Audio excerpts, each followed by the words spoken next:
बिहार में सत्ता परिवर्तन हो गया। बिहार के मुख्यमंत्री नीतीश कुमार जो हैं वो इस्तीफा देकर अब पूर्व मुख्यमंत्री बन गए। अब बिहार के नए मुख्यमंत्री जो हैं वो सम्राट चौधरी हो गए, जो पहले उप थे अब सीधा मुख्यमंत्री बने।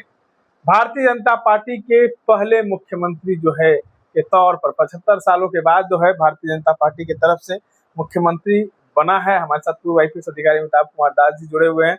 सर, 75 सालों के बाद जो है ये कहा जा रहा है कि एक भारतीय जनता पार्टी का कोई मुख्यमंत्री बना है, वो भी नीतीश जी की कृपा से। अब पलटू राम की तो कृपा नहीं है, क्योंकि पलटू राम उतने शक्तिशाली होते तो अपनी कुर्सी नहीं चली जाती, और पलटू राम तो अपने बेटा को भी, निशांत कुमार को भी उप मुख्यमंत्री नहीं बना सके। तो पलटू राम की कृपा नहीं है, जो भाजपा आलाकमान है, जो दो गुजराती बंधु हैं, नरेंद्र मोदी और अमित शाह, उन दो गुजराती बंधुओं की कृपा है। और इसलिए सम्राट चौधरी कल भाजपा के पहले मुख्यमंत्री बने हैं बिहार में। कहा जा रहा है कि कई समीकरणों को मिलाकर जो है वो बनाया गया। वो तो देखिए, जब भी कोई मुख्यमंत्री बनता है तो उसके पीछे बहुत सारे जातीय समीकरण, सामाजिक समीकरण, बहुत सारी चीजें होती हैं। अब सम्राट चौधरी देखिए कोयरी हैं, कुशवाहा जाति से आते हैं, तो दर्शकों को मालूम होगा कि बिहार में जो कुशवाहा जाति है वो यादवों के बाद सबसे बड़ी पिछड़ी जाति है संख्या बल के हिसाब से। पलटू राम ने 20 वर्ष तक लव-कुश समीकरण पर ही राज किया, तो इसको तो भाजपा ध्यान में रखेगी ही। इसका एक उत्तर प्रदेश का भी एंगल है। यूपी में देखिए 10 महीने बाद चुनाव है, और वहाँ उप मुख्यमंत्री हैं केशव प्रसाद मौर्य, वो भी कुशवाहा समाज से ही आते हैं, और पिछले कुछ महीनों से उनके बागी तेवर हैं। तो भाजपा कहीं ना कहीं बिहार में एक कुशवाहा को मुख्यमंत्री बनाकर यूपी में भी जो कुशवाहा वोट बैंक है उसको एक संदेश देना चाह रही है। और भाजपा सोच रही है कि यदि केशव प्रसाद मौर्य ने बगावत भी कर दी तो कुशवाहा वोट बैंक हमारे साथ रहे। नरेंद्र मोदी मतलब चुनावी रणनीति तैयार कर रहे हैं क्या? उत्तर प्रदेश के बातों को आप जिस तरीके से बता रहे हैं उसको साधने की कोशिश की, नितिन नवीन को बनाया गया बंगाल चुनाव साधने को लेकर। मतलब कई लोग कह रहे हैं कि भारतीय जनता पार्टी की सरकार यहाँ इसलिए बनाई गई क्योंकि सीमांचल को एक नया राज्य बनाना चाह रही है। नहीं, वो बहुत सारी चीजें हैं। सही कहा आपने। बिहार का जो सीमांचल इलाका है उसमें 4 जिले आते हैं, पूर्णिया, कटिहार, किशनगंज, अररिया, और उसको अलग करके एक केंद्र शासित प्रदेश बनाने की बात हो रही है, यूनियन टेरिटरी जिसको कहते हैं।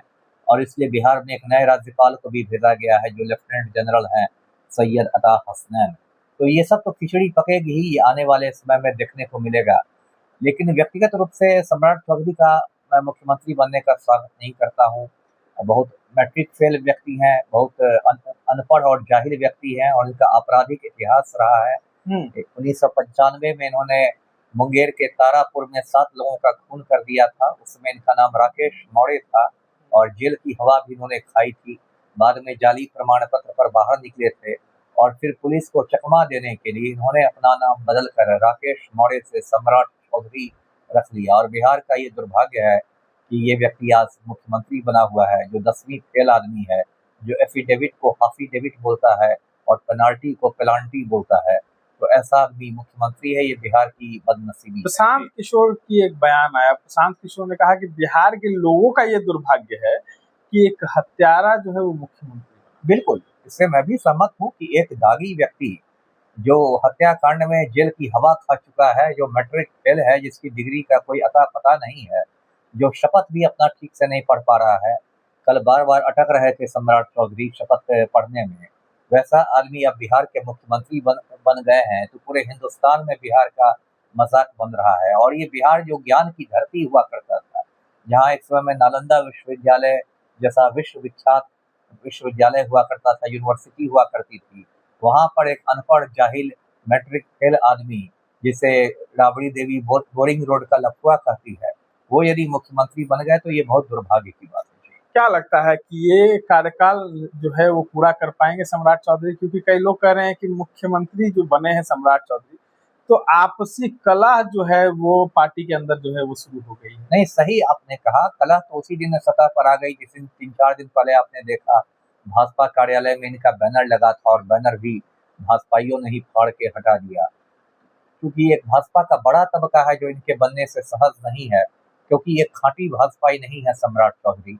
इनके जो पूज्य पिता हैं शकुनी चौधरी, वो बिहार में जंगल राज के एक बड़ा चेहरा हुआ करते थे, राबड़ी सरकार में मिनिस्टर थे, लालू सरकार में मिनिस्टर थे। खुद सम्राट चौधरी लालू की पाठशाला नहीं पढ़े हैं और पहली बार ये विधायक बने थे राजद के टिकट पर, पहली बार मंत्री भी बने थे राजद सरकार में ही, तो भाजपा के अंदर असंतोष तो है ही और मेरी अपनी समझ है कि ये 6 महीना से ज्यादा मुख्यमंत्री नहीं रह पाएंगे। चलिए, तमाम चीजों को सुन रहे थे। हमारे साथ पूर्व IPS अधिकारी अमिताभ कुमार दास जुड़े हुए थे। इस तरह के तमाम अपडेट्स के लिए बने रहे।